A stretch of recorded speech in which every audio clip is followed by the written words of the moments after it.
You must have started 2025 feeling quite motivated and optimistic. You did pretty good for the first couple of weeks or months, but then eventually the steam of yours faded away and you just went back to your old habits. And before you knew it, 2025 turned into yet another year that was completely wasted. But the good news is, it's not over yet. You have 60 days in your hands before the end of 2025.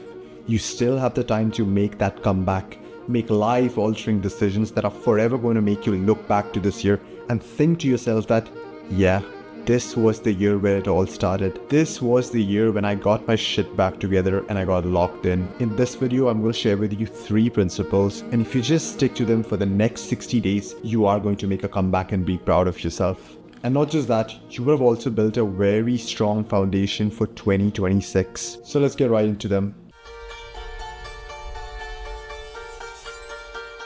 The reason why you probably feel that you're wasted away your year is that you haven't been able to do certain things consistently. Maybe you had made a plan that in 2025 you're going to start reading more, working out more, or you're going to start posting on social media, but you were just not able to stick to any of these things for the long term. Had you stuck to those things for the entire year, like 364 days, you would be proud of yourself and you would actually feel like, wow, I accomplished a lot this year. So the first thing that you need to learn is how to be consistent without having to rely on willpower, motivation, or emotion. Because those things are fleeting. They usually exist during the initial weeks of a new year, but they eventually fade away. Consistency rule number 1 is to do the same thing at the same time, at the same place, every single day.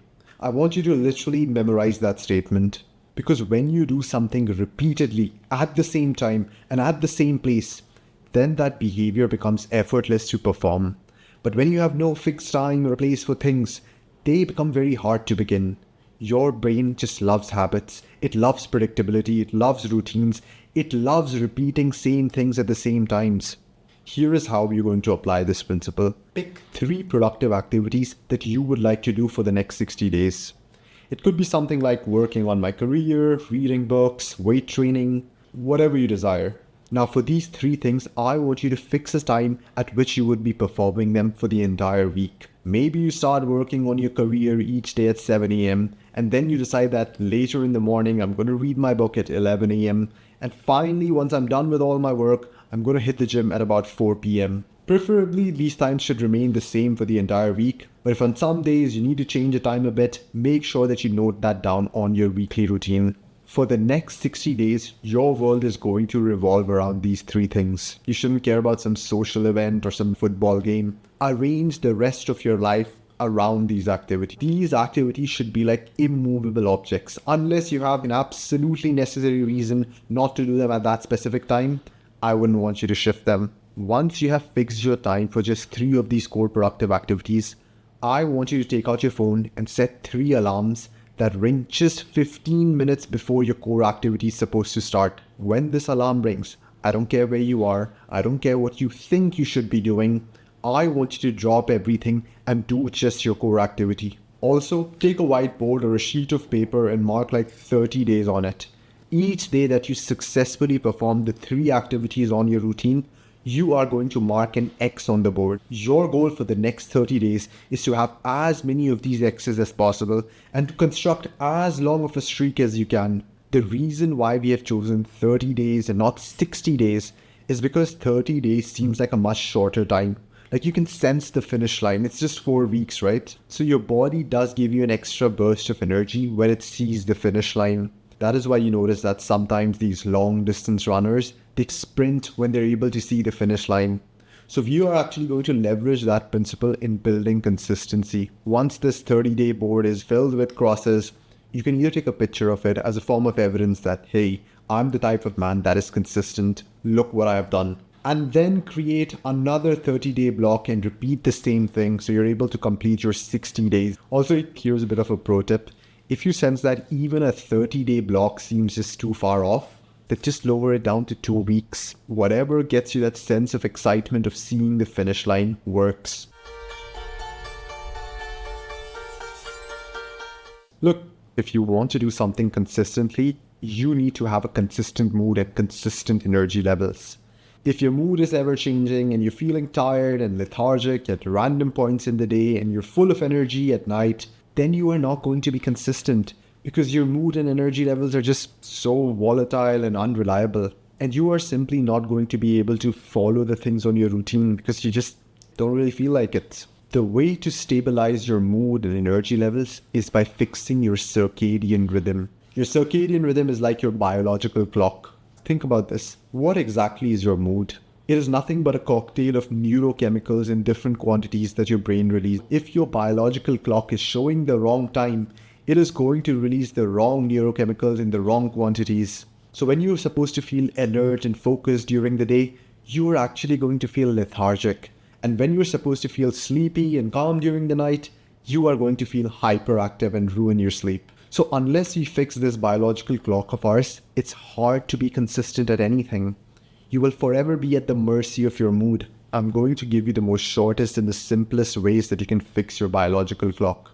Firstly, in your routine, mark your end of the day. This is the time that you are going to hit the bed no matter what. Sleeping at the same time every single day, including the weekends, will give you a robust circadian rhythm. The second thing is to mark the times at which you are going to have your 2 or 3 meals for the day. Studies have shown that eating at random times messes up your circadian rhythm, and that isn't good. The third thing to do is have a period of fasting. Fasting is when you're not consuming food for a period of time. This period could be around 14 to 16 hours, and this really helps you recalibrate hormone secretion and helps you optimize your biological clock. Also, it will significantly boost the quality of your sleep. The way that you can achieve this 14-16 hour fasting window is simply by having your dinner quite early on in your day and having your first meal of the day a bit later than usual. Nothing too fancy. You're already sleeping for 8 hours a day. That is you being in a fasted state. Just push the meals a bit further.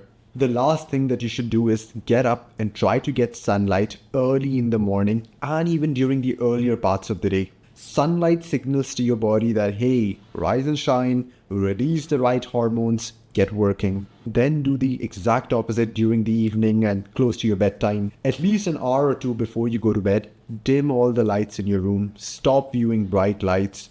This signals to your body that, hey, it's time to go to bed. Calm down. I know that some of you are probably thinking that, bro, I just want to read and work on my career. I don't care about concepts like circadian rhythm, fasting, optimizing sleep. I get what you're saying, but I can't stress this enough. 80 to 90% of your productivity depends on just having a healthy mind and body. If you do things that are going to keep you healthy, you will naturally be able to do hard things on demand. So get your foundations of health right. Get in high quality sleep. Stop living your life like a chaotic teenager and just chatting with your friends at 2 a.m. Stop eating like a child, fruit, candies, and just randomly snacking all day. Because if you eat like a kid, guess what? You are going to behave like a kid. Like, why are you so surprised that you procrastinate all day? You're anxious and depressed. When you eat like shit, you are constantly sleep deprived, and you haven't actually sweated in weeks. If you treat your body and mind like shit, they're going to return the favor, bro. They are going to start treating you like shit. If you're someone who lacks discipline, you procrastinate all the time, you're struggling to quit bad habits, and you're not just living up to your full potential, then make sure that you click on the link in the description and book a call with me. Perhaps I can help you transform your life the way that I've helped dozens of other men.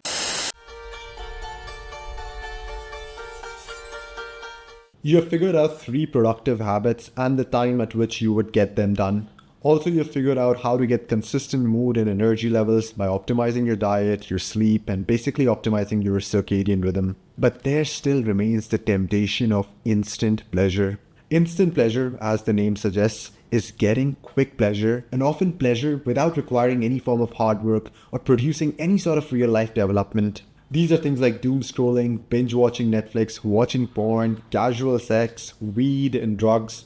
In 2025, there are almost unlimited number of sources of quick pleasure. Dudes are now literally sexting with AI chatbot. Let that sink in for a moment. This is how messed up the world has become. Instant pleasure does look good, right? What's the problem? A few clicks of a button and you begin to feel good. But there is a dark reality to instant pleasure. Sure, you feel good at the moment, but once that moment passes away, you feel worse felt before using that source of instant pleasure. And once you consume too many of these instant pleasure hits, you start feeling chronically sad and depressed and low, unmotivated, ambitionless. I've heard of plenty of cases, and even those among my friend circles, like, dude was literally on antidepressants. This is how sad he was feeling, and no one told him this, not even the doctor that he had consulted. One of the reasons why he was feeling so depressed was because he was bombarding himself with quick pleasure. Hours of doom scrolling, fapping 3-4 times a day to messed up pornography, eating sugar-filled garbage, and then wondering what the hell is wrong with me. All that instant pleasure has literally fried up your brain and messed up your dopamine receptors. And the way to win against this is literally getting rid of instant pleasure from your life. I want you to have an honest discussion with yourself and identify your sources of instant pleasure. Make a list of all of them, whatever they are. Your goal for the next 60 days is to minimize, or in the best case, not to use these things at all. For each of the things that you've listed down on this list, make it very hard to fall back into it. If you're addicted to doom scrolling, then delete all social media apps from your phone. Trust me, you are not missing out on anything. If you are addicted to fast food, delete all fast food delivery apps. Throw away all the garbage that you've stored in your fridge. Don't let the sunk cost fallacy hit you that I have spent so much money on this fast food, now I have to consume this poison. Actively put barriers between you and that thing that is bad for you. For the next 60 days, your goal is to solely get your source of pleasure from the productive habits that you have written down in your routine. And some of you are going to be like, bro, what the hell? How is reading a book on philosophy going to give me pleasure? How is learning how to code going to give me pleasure? All that stuff is just hard and boring, and I have to force myself to do it. But the thing is that it is only boring and hard when you're not used to doing it. Do these things on your routine for a week or two, and you're going to notice that when you do these hard things, your brain makes you feel good about yourself. It rewards you with dopamine. Good job, buddy. You worked hard today. You really struggled to understand that concept in math, but eventually you got it. Hard things should no longer be avoided, but they should rather be now viewed as new sources of pleasure. Also, here's something really cool that is going to happen. You are going to, in some sense, start craving these hard things. Because now your brain has associated that hard thing with dopamine release. Like when I used to first write my scripts for YouTube videos, it was a bit hard, frustrating, so many unknowns, so many corrections. But over time with repetition, it stopped feeling hard and frustrating. But now I actually look forward to writing scripts because I know that each time I finish writing a script, and even while I'm writing the script, I am going to feel good. And once the hard things begin to feel good, your life is going to change, my friend. You are going to do the hard work. You are just going to crave doing hard things. But here's the brutal truth. Because you've been using some of these bad habits for so long, they have become full-blown addictions, and you require more tools other than just mindset shifts. So make sure that you watch this video to learn more about these tools.